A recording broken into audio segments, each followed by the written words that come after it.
On va aller au-delà de nos frontières, nous intéresser à l'actualité chez nos voisins allemands. Saviez-vous là-bas qu'il n'y avait pas de SMIC jusqu'ici? Eh bien, figurez-vous que désormais c'est vrai.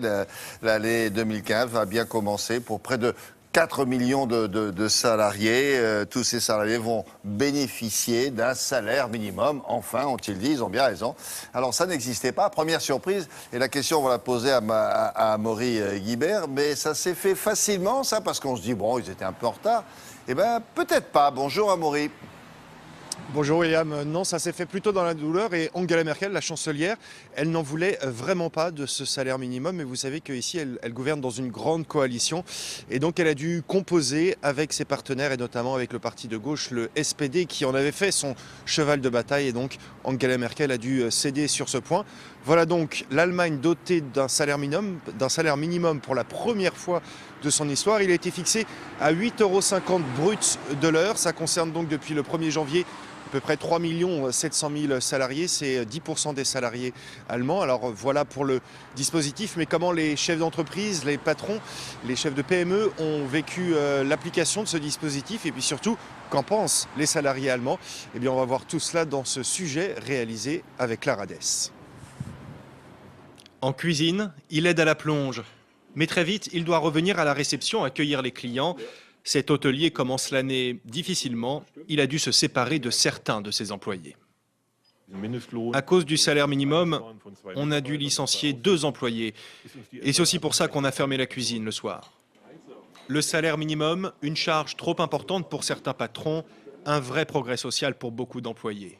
Dans les étages, la femme de chambre n'y trouve rien à redire. Cette mère célibataire était jusqu'ici payée 6 € de l'heure, complétée par des allocations. Elle va désormais toucher 8,50 €. Oui, je trouve ça vraiment bien. Et puis avec ça, mon travail est mieux reconnu. Et en Allemagne, beaucoup d'employés vont profiter par ricochet du salaire minimum. C'est le cas chez ce boulanger qui a dû revoir tous les salaires. C'est le problème. En accordant 8,50 € de l'heure à certains employés, j'ai dû aussi augmenter tous les autres. Mais comment encaisser ce coût alors que les affaires ne marchent déjà pas fort? Le répercuter sur les prix, ça pourrait effrayer les clients. Le salaire minimum, je trouve ça bien, mais il faut voir si ça fait augmenter les prix. Moi, ça ne me pose pas de problème si les prix augmentent un peu. Je viens souvent ici. C'est une bonne boulangerie. Et certains font le pari, la hausse des salaires va soutenir la consommation, un cercle vertueux qui doit encore se confirmer dans les mois qui viennent. C'est un cercle vertueux. Est-ce qu'il y a des études qui ont été faites là-bas en Allemagne sur les effets de l'application de ce salaire minimum?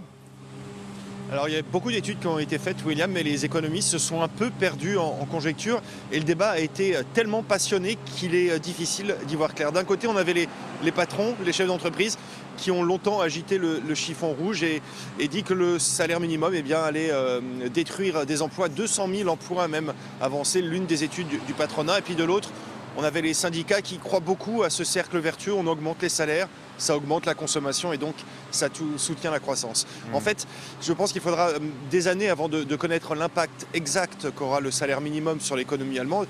Et la question aujourd'hui, c'était plutôt de savoir, est-ce que l'Allemagne peut se le permettre? Et beaucoup pensent que oui, parce que l'Allemagne va plutôt bien. Elle a bien résisté au ralentissement de la croissance en 2014. Ses déficits sont maîtrisés, son chômage est au plus bas. Et donc il était peut-être temps pour le gouvernement allemand de faire un geste social, de mettre un peu de beurre dans les épinards.